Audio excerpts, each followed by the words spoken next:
Bonjour à tous. Dans la continuité de nos entretiens avec des personnalités issues de la structure issoise, nous avons eu l'honneur, en ce lundi 23 novembre, de réaliser un entretien en visioconférence avec une joueuse en activité. Pour elle aussi, ses premiers dribbles, ses premiers paniers, c'est à la ferme du Temple que tout a commencé. Elle compte à ce jour 81 sélections en équipe de France A et ne compte pas s'arrêter là.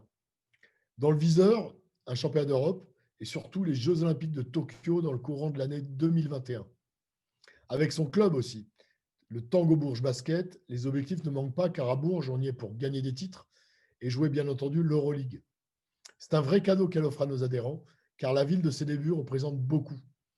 Entretien avec Sarah Michel. C'est parti. La première question, Sarah, est-ce que tu peux te présenter? Sarah Michel, j'ai maintenant 31 ans et voilà, j'ai commencé à RIS, quand j'avais 7 ans. 7 ans. Justement, on va parler un petit peu de tes souvenirs. Donc, Rhys, à l'âge de 7 ans, quels sont tes souvenirs sur Rhys-Orangis? La ferme du Temple évidemment. Toi, hein, tu m'as entraînée aussi avec ma maman à une époque. Voilà, en mini poussin, poussin là, enfin à l'époque ça s'appelait comme ça, maintenant c'est des U quelque chose, U quelque chose, U quelque chose. Non, c'est surtout la ferme du Temple, et puis, l'ambiance, on va dire l'ambiance qui régnait, et puis aussi jouer avec des garçons. On était, 2-3 filles max, à cette époque-là, voilà, et c'est un peu les souvenirs que j'ai. Après, j'allais aussi voir mon frère jouer, mon papa jouer, donc c'était plus aussi, sur les côtés, au bord du terrain, et puis à la mi-temps. Ouais, famille de basketteurs, en fait. Hein. Voilà, c'est Donc, ça. ton papa, ancien joueur de haut niveau, ta maman, elle a joué à Rice, puis à Savigny, c'est ça? Hein. Oui, c'est ça, Aristide Savigny, je l'ai enfin moi, enfin les souvenirs que j'ai, elle était déjà à Savigny, quoi. Ouais, ouais, ouais. Moi, je me souviens d'elle quand elle jouait encore en première féminine à Rice. Ok. Ouais, c'est ça. Bon, alors, en fait, quelles sont les étapes importantes de ton parcours, en fait? Qu'est-ce que tu peux nous dire de tout ce parcours qui t'a conduit aujourd'hui à être international et être joueuse professionnelle à Bourges? Alors, ouh il y en a quelques-unes. Déjà, comme je disais, j'ai commencé à RIS. Donc au départ, on avait des équipes mixtes, mais après, niveau benjamin, j'ai dû partir à Courcouronnes, pour pouvoir jouer, avec une équipe féminine. J'y ai joué en benjamin, Minime France, donc j'ai fait les sélections de l'Essonne, au départ, et puis, donc j'ai fait avec, des fois j'étais avec un an d'avance et des fois j'étais dans ma génération. Voilà, après, c'était plus concluant quand j'étais dans ma génération, on va dire. Du coup, j'ai intégré ensuite le pôle espoir et j'ai joué en Minime France à Courcouronnes. Pôle espoir où j'ai passé une année. J'avais pas été sélectionnée pour rentrer à l'INSEP parce que j'avais fait les sélections Île-de-France et puis les camps nationaux, on était 30, je crois, au départ ou quelque chose comme ça. J'avais pas été sélectionnée pour l'INSEP et du coup, j'ai fait les tests, pour rentrer soit à Bourges, soit à Valenciennes en centre de formation. Où Valenciennes, j'avais été prise directement. Bourges, j'avais été sur liste d'attente. Et puis, bon, il y a eu un petit schmilblick. Après, j'étais prise. Enfin, bon. Et j'ai décidé d'aller à Valenciennes parce que le contact avait été plus sympa. Et puis, voilà, j'avais été directement sélectionnée. Et là-bas, j'ai fait 4 années de centre de formation et puis ma première année en ligue féminine où je jouais enfin pas beaucoup, tout le début de saison presque, et puis en fin de saison, il y avait dû avoir, voilà, des blessés ou des choses comme ça, et du coup, j'ai eu un peu ma chance et puis j'ai pu partir à Arras où j'ai vraiment, signé mon premier contrat professionnel, et ensuite Nantes, et puis là où je jouais à Arras et à Nantes, je jouais la coupe d'Europe, la petite coupe d'Europe, et ensuite j'ai voulu jouer l'Euroleague parce que c'était, l'année des jeux olympiques etc. Donc je suis partie à Montpellier et puis Bourges, voilà. Et après en équipe de France, sur les équipes de France jeunes, j'ai fait les sélections. En cadette, j'ai pas fait les championnats d'Europe. J'ai commencé à faire un championnat d'Europe en U18, où j'ai été sélectionnée jusqu'au bout. U18, U20. Ma dernière année, j'étais blessée en U20, j'ai pas pu faire. Et puis j'avais été appelée par Pierre Vincent une année. Puis ensuite, je me suis blessée, je crois, cette première année. Et la deuxième année, j'ai préféré passer mes examens Et du coup, après, j'ai pas été recontactée jusqu'à ce que Valérie soit en Ouais. charge de l'équipe de France. Voilà. Ouais, on reparlera un petit peu de la scolarité aussi dans une autre question. Euh, Moi, je me souviens de toi sur l'Euro Espoir à Chieti et à Pescara, parce que Mmh. je m'étais promené en Italie et puis j'étais venu te voir. Et, c'est des bons souvenirs, hein. C'était un bon finaliste, Ouais, ouais, mais bon, il y avait en finaliste, face, ouais, je me c'était souviens, des il y avait je me du souviens, monde, on va dire. il y avait une énorme équipe de Serbie avec Sonia Petrovic, je me souviens, hein, et Ouais, je crois là, qu'on bat la Serbie, je pense, je sais pas ouais, si c'était en quart ou dans les poules, alors qu'à la mi-temps, on est à oui, oui, moins oui. 15 ou moins quelque chose. Et ouais, il y avait Sonia Petrovic, Milojevic, Anda Milovan, Dabovic. ouais, ouais, ouais. Voilà, il y avait du monde à cette époque-là. Mhm. Et puis, non, on perd en finale contre les Russes, Ouais, de ouais, mémoire. je me souviens. Alors, autre question par rapport à ton parcours, mais quel a été le rôle de tes proches, tes parents, tes proches, dans tes choix? Est-ce que ça a été discuté? Bon, j'imagine que bon, ton papa étant issu du haut niveau, je pense qu'il avait son mot à dire et qu'il a été conseillé, en tout cas.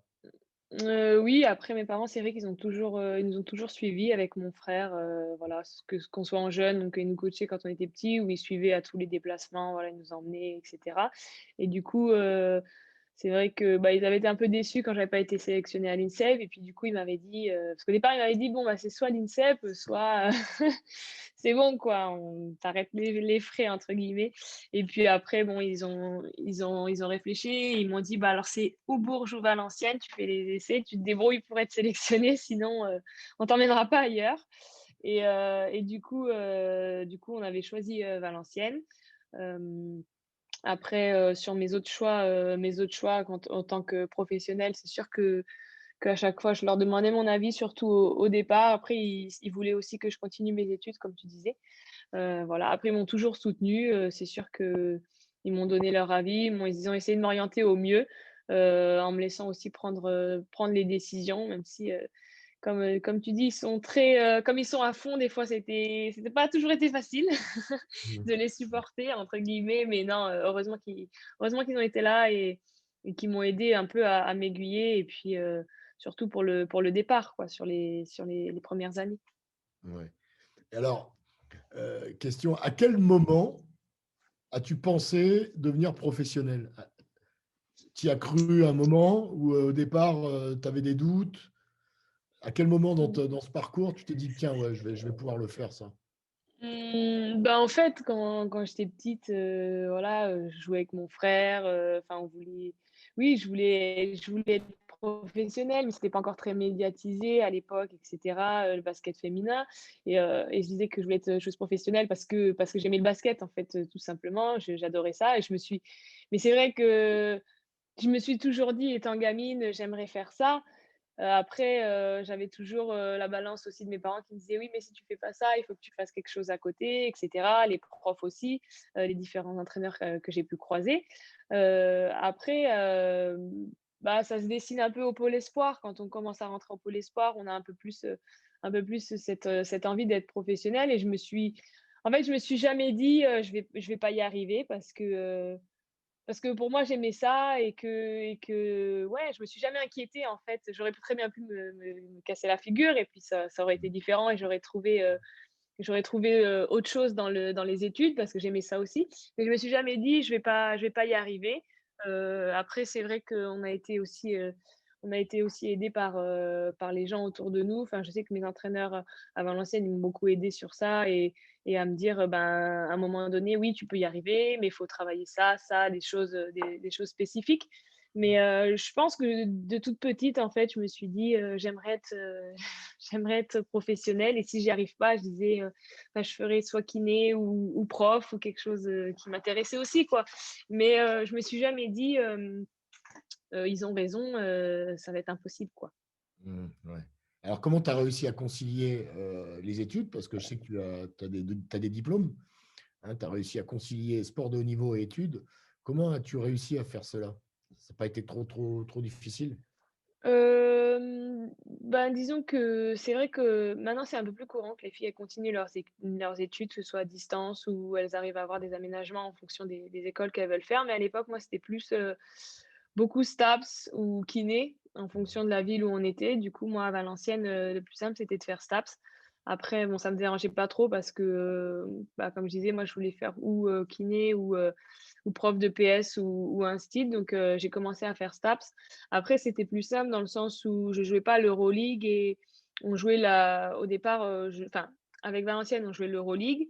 J'ai fait une partie de mon année, puis à Arras, j'ai continué. On était assez aidés au niveau STAPS avec, le statut sportif de haut niveau, avec les aménagements horaires et puis les profs et puis pour pouvoir passer les examens, on avait des plages spéciales. Après, j'avais les mêmes examens, mais juste, des fois, je les passais toute seule. Mmh. C'était plus adapté. Après, c'est sûr que c'était fatigant parce que j'allais en cours le matin, j'allais à l'entraînement, j'allais en cours l'après-midi, je retournais à l'entraînement et je pouvais pas forcément faire, ce que les autres faisaient à l'époque, les travails individuels le matin ou un peu plus le matin ou rester un peu plus longtemps parce que je voulais aussi aller faire mes cours et au moins aller jusqu'à mon master pour pouvoir être tranquille après, quoi. Mmh. Donc, c'était plus, une organisation, un peu fatigant, mais au final, c'était un bon équilibre aussi parce que j'avais une autre vie sociale que le basket, quoi. Mmh. D'accord. Donc justement, c'est quoi l'emploi du temps d'une joueuse professionnelle? Alors, comment ça se passe? Bah, on a la belle vie quand même. Non, je rigole. Non, mais nous, on s'entraîne, le matin de 10 heures à midi. Voilà, le lundi, c'est plus, 1 heure de travail par poste et travail individuel, 1 heure de musculation et puis, l'après-midi, souvent, c'est collectif. Donc on a à peu près 1 heure et demie, 1 heure 45 de travail collectif et on s'entraîne à peu près 2 fois par jour, sauf le lendemain des matchs où, il y a soit un seul entraînement, mais c'est beaucoup, sur de la récupération ou des choses comme ça. Mmh. Donc en gros, on a 2 entraînements par jour. On a de temps en temps, de l'optionnel. Il y a des filles qui peuvent, tu vas à la salle si tu as envie d'aller à la salle ou tu peux être au repos en fonction de ton état de fatigue. Mais en gros, c'est à peu près ça et puis on joue par contre 2 matchs par semaine, le mercredi et le samedi ou mercredi, dimanche, quoi. OK. Alors, autre question un petit peu par rapport à ce statut de joueuse professionnelle. Hem, quelle importance tu accordes au mental? Parce que en ce moment, ça s'est beaucoup posé comme question. On a de plus en plus de préparateurs mentaux qui interviennent dans le Mmh. parcours des uns et des autres. Quelle importance tu accordes au mental? Et toi, comment tu as pu travailler ce point? Ouais, c'est vrai que c'est une question qui est un peu plus à la mode maintenant. Avant, on n'en entendait pas trop parler, mais non, c'est important. Je pense que c'est important dans le suivi que ce soit voilà, sur les centres de formation, sur les pôles espoirs ou l'INSEP, je pense que c'est important parce qu'on a voilà, finalement, on part tôt de chez nous, on perd pas mal de repères. Alors, moi, j'ai de la chance, mes parents, ils arrivaient à suivre et à venir souvent me voir, mais il y a des gens, c'est pas le cas. Ils peuvent pas se déplacer, ils travaillent, ils ont d'autres frères, d'autres sœurs, qu'il faut s'occuper. Donc, je pense que c'est important de le mettre très tôt en place pour juste prendre l'habitude, de travailler avec quelqu'un, même si c'est pas grand-chose, mais d'avoir quelqu'un à qui parler ou quelqu'un sur qui se reposer. Après, à notre niveau maintenant, c'est plus, sur des détails, sur des choses comme ça, enfin, pour nous, avec qui on va travailler, on va dire, par exemple: «J'ai besoin de ça spécifiquement, là, je me sens pas bien sur ça, dans cette situation». Mais je pense que c'est important, on n'en parlait pas beaucoup à l'époque et c'est vrai que sur, la gestion du stress, la gestion des émotions, les blessures, là, le confinement, comment ça a été vécu parce que nous, on a l'habitude de tout le temps bouger à droite à gauche et c'est vrai qu'il y a des joueuses qui l'ont pas forcément bien vécu de rester, chez elles, voilà, à pas pouvoir bouger et à devoir rien faire donc non, c'est de plus en plus important. Je pense que si on a la chance d'avoir quelqu'un à notre disposition, ça peut être, très intéressant que ce soit pour les jeunes, même nous, voilà, en fin de voilà, sur nos carrières comme ça, on peut d'avoir recours à quelqu'un, c'est important, je pense. Ouais. Il y a beaucoup de dialogue dans la structure, le staff professionnel de Bourges, hein, entre les coachs, les assistants, le kiné. Ça, vous avez Ouais, beaucoup de nous, dialogue? c'est vrai que Bourges, c'est très bien structuré. Du coup, voilà, le dialogue est facile. On a un staff médical, un staff technique et en fait, ils échangent beaucoup et puis même nous, ils sont assez à l'écoute, hein, que ce soit assistants ou les coachs pour, voilà, le matin, si ce matin on avait, tu vois, tu es un peu plus fatigué parce que tu as enchaîné les matchs, bah, tu fais que muscu, tu fais que du shoot ou bien si tu as envie justement de faire, du travail par poste, du physique, tu fais d'autres choses, quoi. Donc ils sont assez à l'écoute. Après, la démarche de prépa individuelle, du prépa mentale, c'est plus individuel. Il y a des filles qui en ont recours, toute la saison, il y a des filles qui en ont recours, peut-être que, les périodes estivales sur, les équipes nationales ou des choses comme ça. Mais, sinon, voilà, il y a assez de il y a les gens sont à l'écoute quand même ici. Mhm. Alors, j'avais une autre question par rapport à des choses qu'on entend souvent quand on a des interviews de joueurs qui ont des parcours professionnels, des joueuses, et qui disent finalement par rapport à la blessure, par rapport à la blessure, la bobologie, la douleur. Alors, ma question elle est très simple, c'est est-ce qu'il y a un match où tu as mal nulle part, où il y a toujours quelque chose de toute façon à gérer? Ouais, en fait, c'est ça, c'est terrible à dire, hein, mais il y a pas non, il y a pas un matin où tu te lèves et tu as mal nulle part. Ou alors si, quand j'avais peut-être 20 ans, à la limite et encore, non, mais c'est terrible parce qu'en fait, on apprend, très jeune, on apprend à vivre avec des douleurs, avec des choses que les gens vont te dire: «C'est pas normal si tu as mal là», mais en fait, nous, on nous apprend très tôt à normaliser la douleur. Des fois, c'est un peu à tort, mais non, mais on apprend à en fait, on apprend comme ça. On a toujours la machine à glace qui est dans la pièce de vie, le vestiaire, tu as, la kiné, tu as les soins, bon, bah, voilà, c'est sûr il y a pas un match où tu as mal nulle part. Après, la gestion de la douleur, elle est plus ou moins, importante selon les personnes et puis effectivement, si tu as vraiment un truc, impossible où tu peux pas courir, bon, bah, là, voilà, tu forces pas, mais en fait, on nous a appris très tôt aussi à voilà, aller aller un peu puiser dans nos réserves et aller au bout de nous-mêmes, quoi, donc voilà, il y a des bons côtés comme des mauvais côtés et c'est vrai que je pense qu'on va pas faire de belles vieilles et de beaux vieux. D'accord. Eric, tu veux prendre le relais? Ouais, Sarah, d'abord, je suis vraiment très content de pouvoir échanger avec toi et merci à Dom d'avoir permis ça. Mais c'est génial de se dire que il y a des gens qui ont des carrières comme la tienne et qui ont démarré à la ferme du Temple. Tu vois, ça va Ouais. parler à beaucoup de nos jeunes. Tu sais, quand ils jouent à la ferme du Temple, ils se disent toujours: «Ah, c'est un vieux gymnase, Ouais, ça sent ouais, vieux», tu mais vois, c'est un peu pourri. Et de se dire que on peut partir de la ferme du Temple et arriver au plus haut du basket français et international, ça fait vraiment plaisir. Donc, franchement, félicitations à toi pour ça déjà. bah, écoute, c'est vrai que la ferme du temple, quand tu y vas, tu te dis: «Ouais, c'est un peu un peu suspect», mais au final, on est assez nombreux quand même à avoir fait, être partis de là-bas quand même. Je trouve que ça doit Ouais, être un bon endroit ou alors des bons entraîneurs, on sait pas. il doit y avoir un truc. On ne sait pas quoi, mais il y a un truc. Voilà. Moi, j'ai plusieurs questions et je voudrais revenir sur ton parcours parce qu'il y a quelque chose d'un peu atypique où, c'est vrai que les joueurs ou joueuses pro, ils ont souvent fait ce parcours avec l'INSEP. Toi, tu es pas passé par l'INSEP et tu Mmh. en parlais tout à l'heure, il y a eu ce moment un peu de déception parce que peut-être que tu t'y attendais, tes parents aussi s'y attendaient et je voudrais savoir quels sont les ressorts que tu as trouvés à ce moment-là pour pas dire: «Ah bah, si je fais pas l'INSEP, j'arrête tout», et pour continuer et puis apparemment, tu as bien fait de continuer quand même. Ouais, c'est vrai, j'étais assez déçue, puis on était 2 dans mon cas. Il y avait Johanna Taillot aussi qui est de Corbeil. D'ailleurs, elle dunkait sur les petits paniers de la ferme du Temple, hein, à l'époque.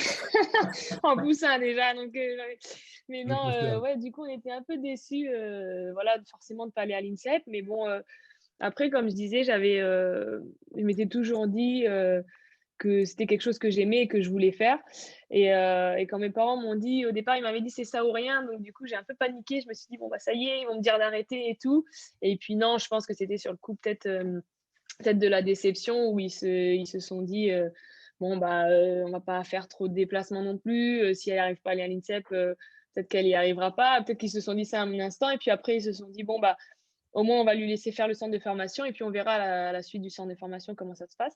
Donc, moi, j'étais forcément très déçue. Ouais. Après, je savais que je savais qu'il y avait des centres de formation de qualité comme Valenciennes et Bourges, puis il y avait aussi Mondeville à l'époque, enfin, il y en avait quelques autres, Calais, tout ça.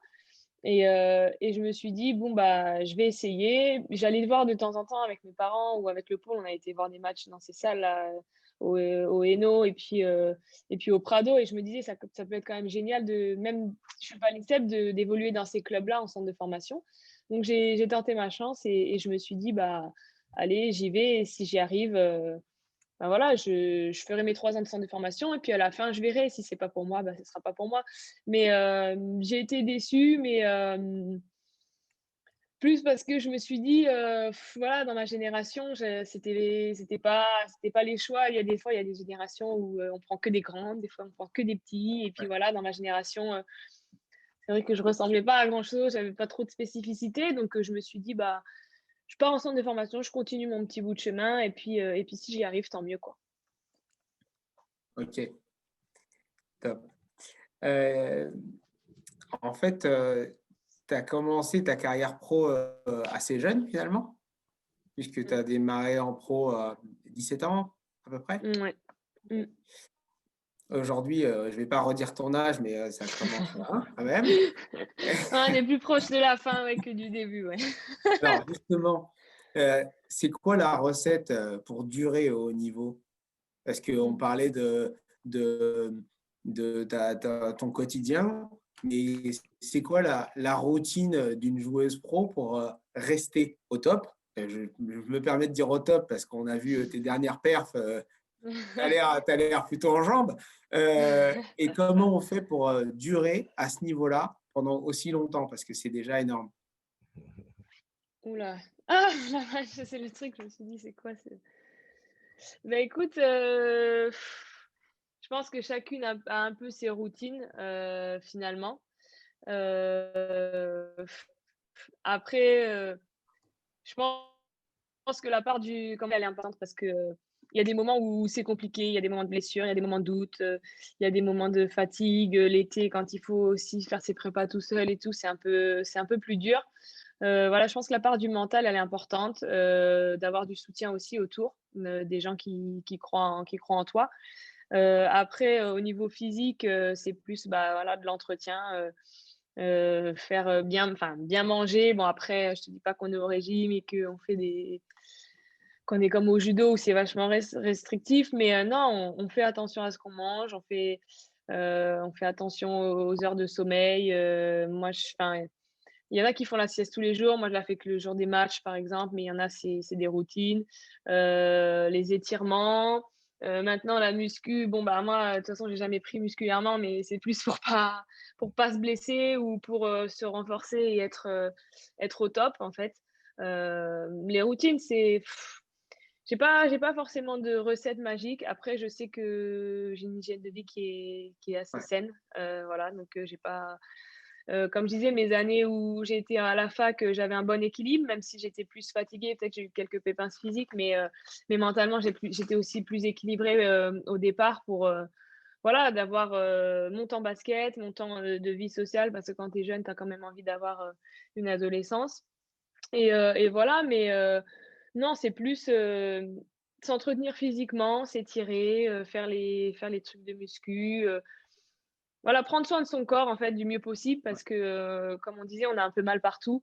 Mais pour limiter ça, voilà, il faut faire ce qu'il y a à faire, bien manger, mettre de la glace quand il faut, faire la récupération après les matchs. On a la chance ici à Bourges d'avoir, des installations, incroyables pour récupérer et du coup, ça y joue beaucoup. Ok, donc une bonne hygiène de vie et un bon mental, quoi. Ouais, voilà, c'est ça. Je pense que déjà le mental, c'est une des bases les plus importantes. Je veux dire, on n'est pas, tu pas obligé d'être, exceptionnel techniquement, je pense, ou exceptionnel physiquement, mais si mentalement, c'est solide, tu peux aller très loin, quoi. Ok, super. Une petite dernière question, après je repasse le micro à Dom, puis on va peut-être pas te monopoliser trop longtemps, mais tu as fait une bonne partie de ta carrière. Je pense que tu as encore une bonne quinzaine d'années à jouer sans problème à ce niveau-là. Toujours plus, ouais. Mais c'est quoi tes plans pour l'après-basket? Parce que je pense que tu as fait des études, tu as déjà dû commencer à anticiper. C'est quoi tes plans et en quoi la façon dont tu as construit et tu as poursuivi tes études, ça t'aide aujourd'hui d'être à être rassuré sur ton après-carrière, ta reconversion? C'est vrai que étant plus jeune, enfin voilà, comme je disais, je voulais finir mon master en STAPS pour être prof. Donc là, actuellement, je peux pas être titulaire parce que j'ai pas le concours. Donc il faudra que je passe le concours enfin, quand j'aurai fini ma carrière. Au départ, je voulais être prof de PS et puis au fur et à mesure de mes études, je me suis dit pourquoi pas plutôt instit. Donc là, j'ai mon master, je peux être juste remplaçante pour l'instant. Après, je sais que j'ai déjà ça. Maintenant, il faudra que je passe mon concours. Mais c'était important pour moi, pour ma famille aussi, de savoir que j'allais avoir quelque chose après ou au cas où j'ai de grosses blessures parce que voilà, on ne sait jamais si du jour au lendemain, tu peux pas continuer à faire du basket. Donc, je suis sur ce côté-là, je suis un peu rassurée. Après, peu importe, je pense, le bagage qu'on a, je pense qu'on aura aussi un peu de doute et un peu de pression à sortir de là parce que finalement, on a fait que du basket toute notre vie. Et quand je vais rentrer dans la vie active, la vraie vie active à 30 et quelques années, voilà, c'est pas pareil que quand tu rentres à 18 ans et que les gens ils se disent «Ah bon, bah, tu es tout jeune, quoi, tu connais, tu débutes». Nous, ça va être «Ah ouais, tu as 30 et quelques années, mais tu as pas travaillé, en fait», entre guillemets, quoi. Donc on Ouais. a toujours cette appréhension, mais non, pour moi, c'était important d'avoir quelque chose et puis de continuer à faire travailler un peu mon cerveau pour les années après.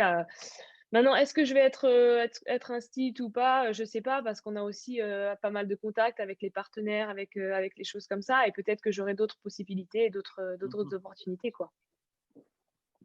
OK. Merci beaucoup pour tes réponses, Sarah. Bah, On de rien. continue à te suivre, hein. Alors, une petite dernière, voire avant-dernière Allez. question. Moi, je les devine, hein, tes objectifs, mais tes objectifs à court terme, là. Je pense qu'il y a il y a des belles échéances qui se présentent. Ouais, ouais, il y a du lourd qui arrive. En espérant que la situation se redevienne normale. Ouais, participer au championnat d'Europe avec l'équipe de France, aller aux Jeux olympiques, la même année, c'est quelque chose qui est inédit. Ça va Mmh. être intense, ça va être dur, donc comme je disais, voilà, il va falloir se gérer.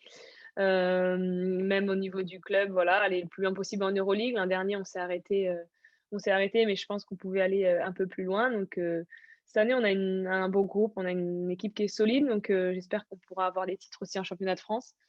Mais voilà, les objectifs sont un peu toujours les mêmes, mais c'est vrai que cette année, c'est particulier parce qu'il y a les Jeux olympiques en ligne de mire et avec un championnat d'Europe avant où les premières phases sont chez nous, donc ce serait cool de faire quelque chose, quoi. Ouais. Bah, Bourges, de toute façon, ça fait 20 ans, plus de 20 ans que c'est sans arrêter en Euroleague, hein, je crois. Ouais. Les stats, elles sont terribles de ce club qui dure au plus haut niveau. Euh, c'est vrai j'imagine qu'il y a quand même une pression jouée à Bourges dans la mesure où c'est être champion de France ou gagner une coupe, quoi. Chaque année, c'est le minima. Ouais, Donc, ouais, c'est ça. C'est un minima, alors tu as cette bonne pression aussi parce que ça veut dire que les objectifs, ils sont élevés, mais que voilà, le club fait en sorte aussi d'arriver à ce niveau-là. Après, c'est sûr qu'ici, on ne connaît pas trop perdre. Alors les gens, ils sont un peu, voilà, hein, quand tu perds un match, c'est pas même si tu gagnes la fin de saison, ils se diront: «Ouais, mais on a quand même perdu là l'an dernier contre eux», tu vois?